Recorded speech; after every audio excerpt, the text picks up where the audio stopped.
back to In Talks With, the podcast where we dive deep into the minds of today's most inspiring creatives. I'm your host, Danielle Radojcin, and today's guest is the unusual and fascinating British artist Phoebe Cummings. Phoebe was born in Staffordshire, the heart of the British ceramics industry. She studied three-dimensional design at the University of Brighton before completing an MA in ceramics and glass at the Royal College of Art in London. A lack of funds to pay for a kiln forced her to begin working with unfired clay. And over the years, Phoebe has carved a unique path in the art world, becoming known for her ephemeral sculptures crafted entirely from this material. Her work is a reflection of nature's transient beauty and the passing of time, often exploring themes of growth, decay, and the fragile relationship between humanity and the natural world.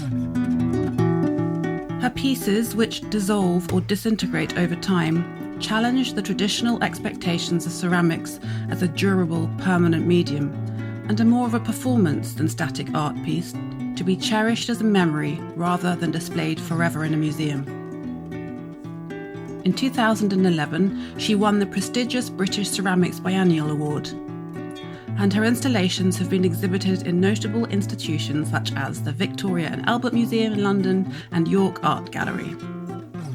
I met Phoebe as she began work on a new installation at the Sid Motion Gallery in South East London, where her work will be exhibited alongside that of two late artists who also dealt with themes of transience in their work.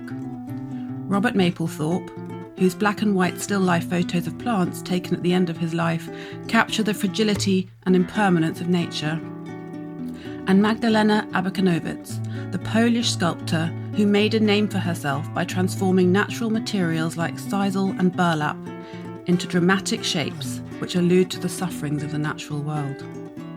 Today, we'll be exploring Phoebe's creative journey, her process, and what drives her to create these breathtaking yet impermanent works of art.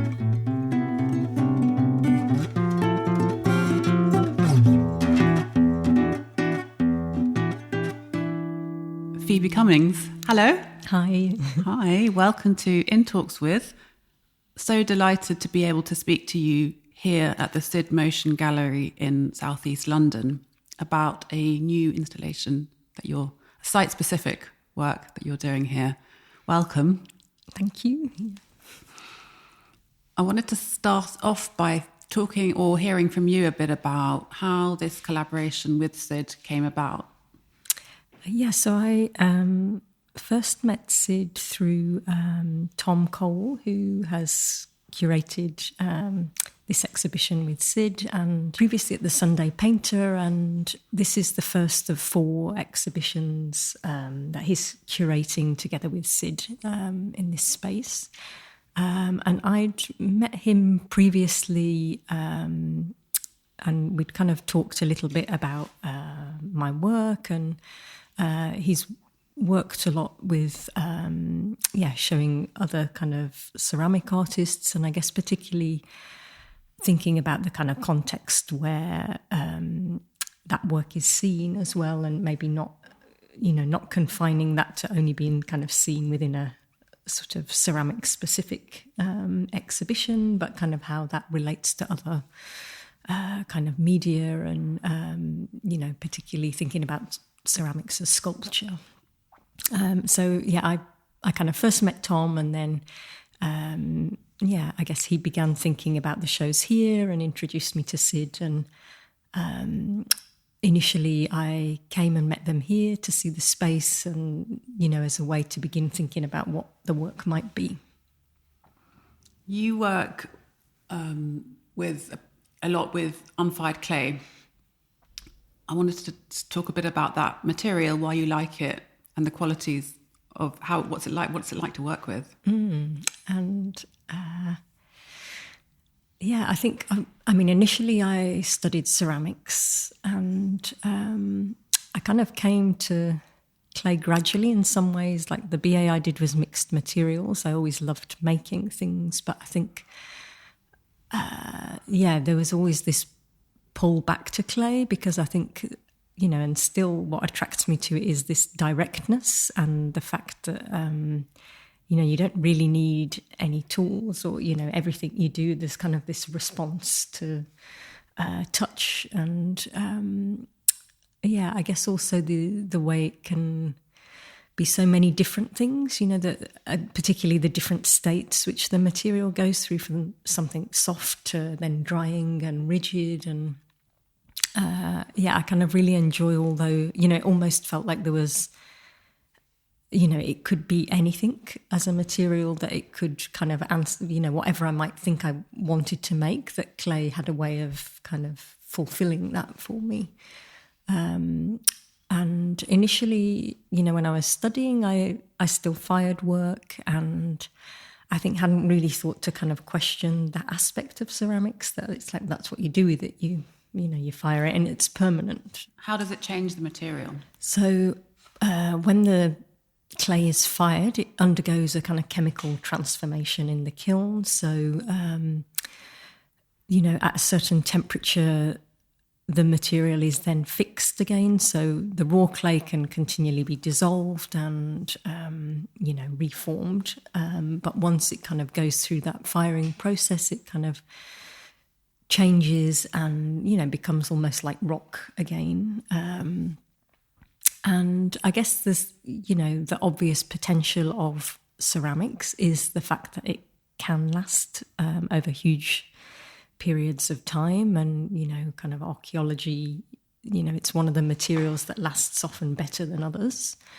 But I think that's also only one aspect of clay and ceramics. And, there's also all these other range of possibilities in its raw state. And, kind of going much further back to, like cave art, and there's still sculptures which exist in raw clay that are, 15,000 years old. And so, I kind of enjoy that the clay has always actually been used in this other way as a kind of, certainly in caves, it's kind of also a sculpture that's made directly in the environment. And that's something I connect to. And I think initially for me, the move to working in raw clay was really driven by practical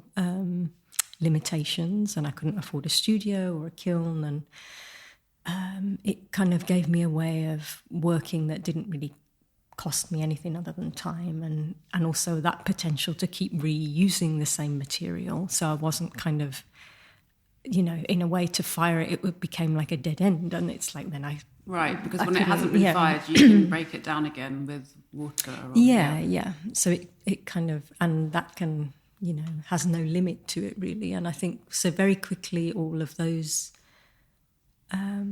things also became really embedded in what the work is. And, this sense of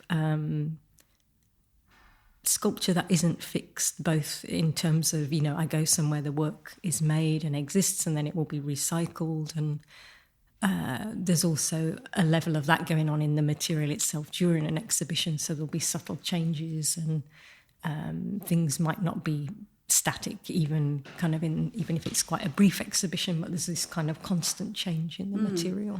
So the pieces that you create are designed for the place you exhibit them in, and then they're designed to sort of dissolve over time. So there's a sort of performative aspect to the piece.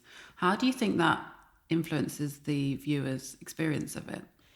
Yeah, and I think, that's also a tension that's sort of present visually as well, that you're kind of aware of how close things are to collapse or disintegration, but then that's kind of in contrast to, obviously the kind of intense labour of it being made. And, often they're very, there's maybe a kind of excess of, it might be floral or kind of ornament. And so there's this, I guess, push and pull between things being kind of very careful and detailed, and the time sort of physically loaded into the piece, but then this sense of the kind of briefness of the work. And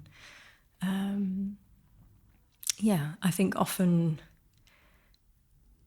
that raises questions for people as well about, they're often like, it's such a shame, or, there's this kind of, I guess we have an expectation. Such a shame that it won't last. Yeah, and that we have this expectation of objects or sculpture that they should last, and we should be able to hold on to them in a way that with other forms of performance we don't approach it in that way. It's kind of like you enjoy watching a dance or listening to music without this need to possess it, I think. And so generally the works are time-based and often fairly brief, but at the same time there are some works which are kind of built in, say, domestic space that can potentially last much longer, but they can't be easily moved. So, in that way, they more belong to the environment where they exist rather than a person, I think. Yeah. It's nice. And you reference botanical forms, and especially sort of ancient old drawings of botanicals frequently in this exhibition as well. Yeah. What's the appeal there? Yeah, and I think I've always had, there was always an interest in nature, but I think particularly I've kind of been interested in the way nature's been sort of interpreted or, kind of adapted in design, and this sort of the way, almost this human desire to kind of control or, kind of make nature more than it is, or kind of perfect it somehow. And I kind of, have an interest in how that move back and forward between nature and design, I think is often and particularly with the piece here. I suppose it isn't nature anymore once it's become human-made somehow. Yeah. But just as an example, the piece you're working on here you're working from a book of old illustrations of plants that look like sort of almost Darwinian botanical illustrations, but you've been telling me that they're actually fantastical drawings. They're sort of almost like they're made up plants. Yeah. And when you look closer, they do look like plants you've never seen in real life before. Mm-hmm. So tell me a bit about how you use those as a jumping off point for the work that you've been doing here. Yeah, and so the book that I've been working from here is originally they're 18th century illustrations by a French artist designer, Jean Pilmont, and they're from a series which this particular album of illustrations is called Flowers, Birds and Fantasies, which is the title of the work that I'm making here. And they're kind of all related but different kind of fictional plants that sort of combine typical botanical elements, but also they kind of blend into shells or feathers, sometimes kind of woven baskets and ribbons. But they're kind of, as you say, I think at first glance you see them as botanical illustrations of a particular period, but kind of the more you look at them, you kind of see there's this inventiveness and, and I guess tied to a kind of interest at that time also in, this idea of animal, mineral, vegetable, and these kind of relationships between those elements. And, also a kind of, I guess I'm quite interested in that sense of like decorative excess and this kind of, I guess the album in a way was this thing that sort of almost showing off his inventiveness or, the kind of imagination and endless kind of ornamental possibilities. And then the way that's then translated into the piece here is you're working on the floor with unfired clay with your hands shaping the shape that's coming out of it that I've seen so far, because it's in process at the moment, is these sort of fantastical looking flowers and botanical creations that look slightly similar to the plates, the drawings that you have nearby, but slightly different somehow. Yeah, and I think with the obviously with the original illustrations, there's quite there's a prettiness to them, and they were certainly intended as a decorative thing. And I hope in the work that it kind of maybe extends more from sort of this oddness of these kind of hybrid plants. And, in the work, I think it also takes on a slightly different feeling, partly in, there's this complete absence of colour working with the grey clay, and also the rawness. And so although there's kind of some very detailed elements, there's other elements where, it's really me. You can kind of see the kind of marks of me dragging the clay, or like a fist mark, or, there's something much more visceral. Do you like to leave your physical imprimatur on the work? Yeah, and I think so much of the way I work is this, it is very much the outcome of my body in a particular place with the material for over a period of time. And,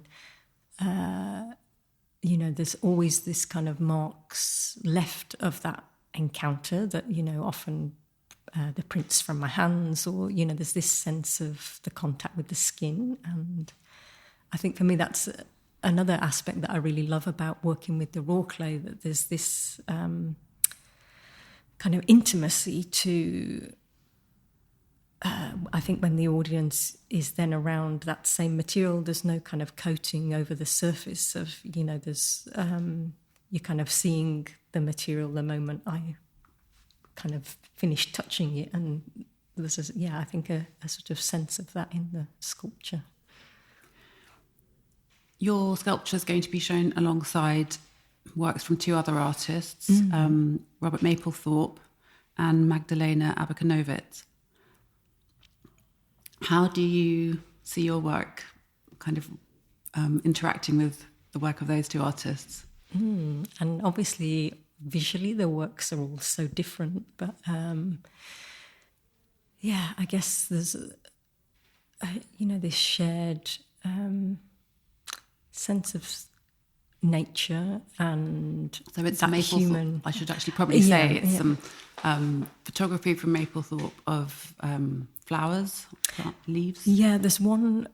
So there's three. One is flowers, and the other two are leaves. And then a sculptural wall piece by Abercrombie. And I guess there's this sense of nature, but very much that kind of relation to the human, and particularly the body. I think. Because the exhibition's called Dust to Dust, so you're thinking about, it brings to mind death, or the body going into the ground, or and I was looking at the photographs of the leaves in particular, and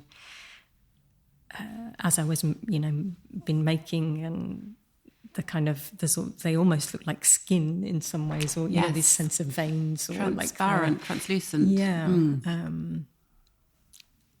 They got amongst his other kind of flower photographs and things, I think particularly those images as well really have this strong sense of the skin. And to me, maybe it's because I'm sat here making with my hand and looking at the palm, but I almost felt like it kind of felt like looking at the palm of your hand. Or and I think Sid was saying that these works are some of the last he made before he died. Oh, okay, yeah. And the Abercrombie's work, she worked with natural fibres for fabrics a lot, and obviously, working with these massive themes around history and death. And I think also that sense of labour maybe as well, that, this,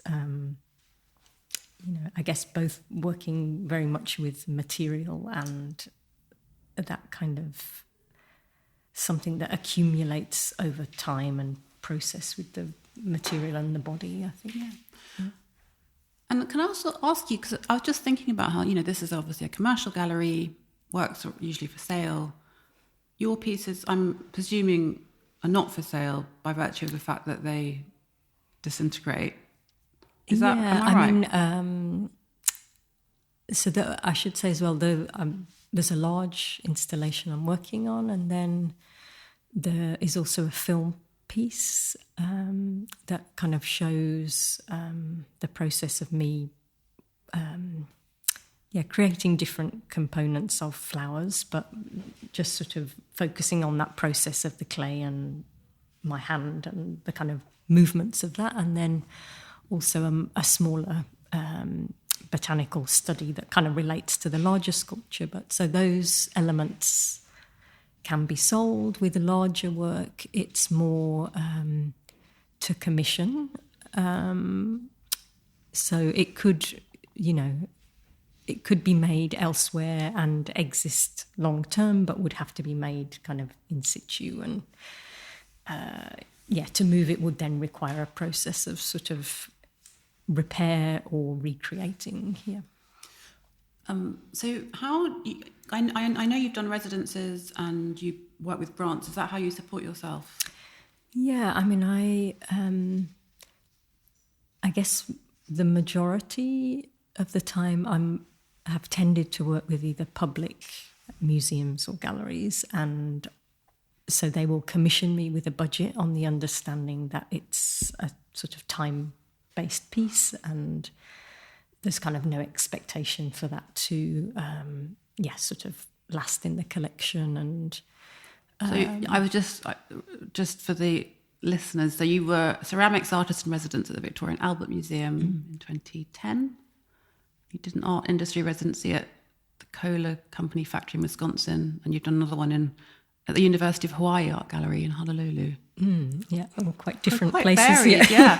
And how long? How long do those last, and what do you get out of them? I mean, it varies. Like the residency at the V&A, they redid the ceramic galleries in 2010, I think, and they, as part of that, they built a ceramic studio in the galleries. So, which is a kind of really particular environment. And I think any residency for me has always been, it's partly a kind of period of time to really develop work, but there's often something about where that is. So in the case of the V&A, obviously you're in the middle of this collection, or the one in Wisconsin was in a toilet factory where they're kind of also working with ceramics, but in this completely different way. And as a chance to sort of use those industrial materials and facilities, but kind of having the freedom to create anything. And they certainly initially, after I graduated, they were really important for me as a way to keep working, because obviously I didn't have a studio. And do you quite like spending? Is it quite solitary? No, I mean, I think that's maybe part of what I like as well and working in this way with a gallery, that actually I'm not sort of shut away on my own in a studio, and you're kind of thrown into all different sorts of situations. But yeah, since I had children, I'm much more limited kind of how long I can spend away from home. So I haven't done a residency for quite a long time, but I guess I have, being here almost is like a mini residency, in that I'm very much kind of, have this sort of focused, intensive period of time making in a new place. What about, I think I read something about you when you were talking about when you first worked with clay with your hands as a child at school. I did some pottery classes when I was at school as well. And I was interested to know, because you mentioned you have children and you must see them, I don't know how old they are, but you must see them growing up and using their hands. And what are your thoughts about it, how children should interact with that kind of thing? I mean, there's lots of talk about, it's not part of education enough, kids aren't using their hands enough.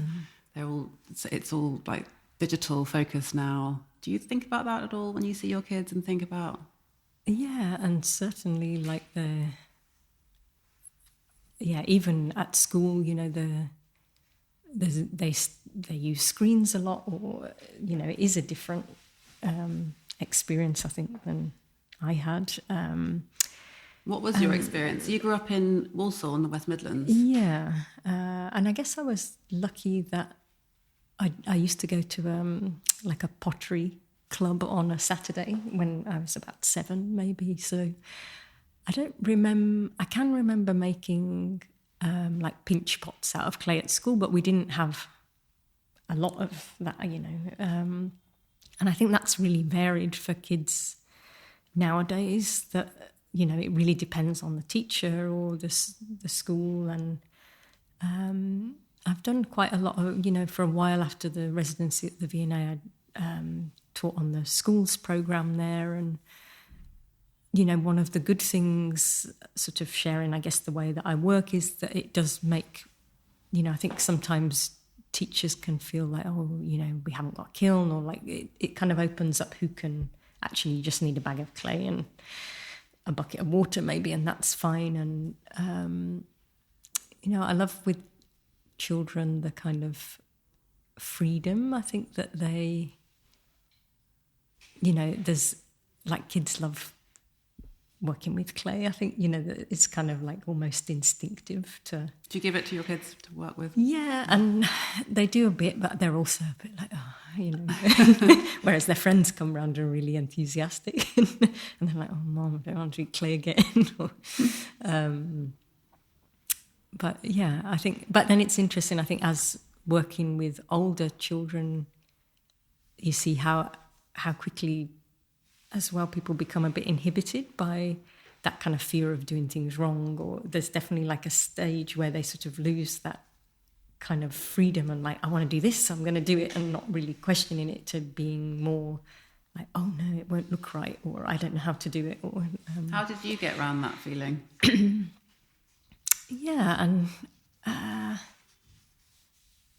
don't know. I mean, I guess I've always loved the process of it, but even now I think there's definitely a freedom to working in the way that I do, that kind of the fact that I know that this thing isn't going to stick around forever probably also makes me more willing to just try something and not have that same, there's all, I have to accept there'll always be mistakes, but that's okay, and it's sort of part of the process, I guess. But yeah, maybe there's more pressure in a way when this thing is going to potentially outlive you. And yeah. And when you're, because you still live in the Midlands. Yeah. And are you thinking in your day-to-day life about your work? Or do you bring it into your daily life? Do you work at a studio or near your house? What's the setup like there? Yeah, I mean, I've got a workspace in my garage at home, which I do, I can prepare components for things or make smaller works, but still a lot of the certainly larger projects happen on site, and I kind of, often it's more of a preparation before I get there, and also still it's very varied. Like, I mean, I never stop thinking about work or, that kind of, but actually the periods when I'm making can be quite, there can be long periods between physically making things. There's a lot of preparation, and I also teach and work as a researcher at a university, which is, again, kind of supplements the... So I'm at the University of Westminster. And we have a ceramic research centre there. So, which obviously, is very closely related to my own practice as well. And but yeah, sometimes it can be months between making an actual piece in a way, but then I'll have this always the kind of installation period is really intensive, and but yeah, I think maybe there's part of me that quite likes that it's not consistent, in a way that I don't have that daily relationship with working in a studio that I think is for some artists is really important. But it's more organic. Yeah. So you've just started. Well, how long does it take for the process of what you're doing here? Tell me how long you've been here already, and the exhibition opens in a week, I think? Yeah, just over a week. So I'll have 5 days in total here, and I've had 2 days so far. And yeah, it's always a kind of a bit of a wrestle to like get to the work in usually a very short period of time. And I think often initially it takes a little bit of time to get into, and with this work, actually, we've not even fixed the kind of ropes which will support the work yet, that I kind of felt I needed to work in the space for a little bit first to kind of, to sort of get a sense of where they should be, rather than it wasn't like completely predetermined. I kind of knew I would use the rope, but and I much prefer being able to kind of respond to a space in that way. And so if I came back in a week's time, I'll be seeing something quite different. Yeah, I hope so, yeah.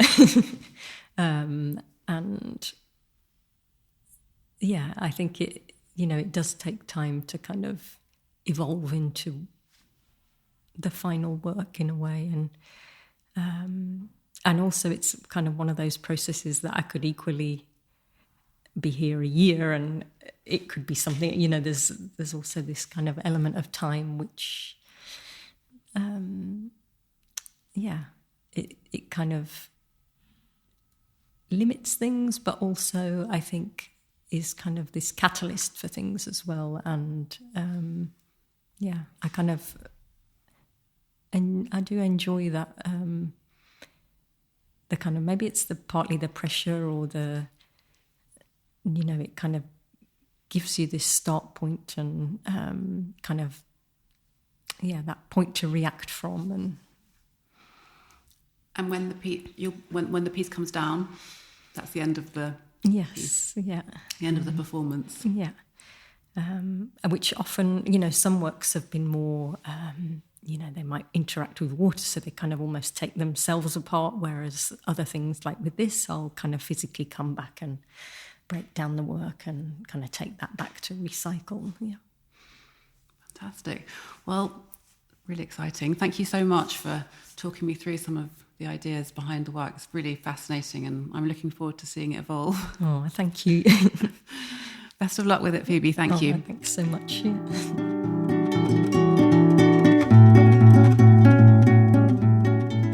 You've been listening to In Talks with me, Danielle Radojcin.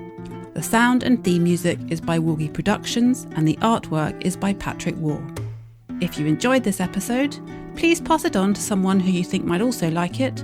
Please subscribe and leave a review. To pitch for guest ideas, you can DM me via my socials at Danielle Radojcin. Thanks for listening.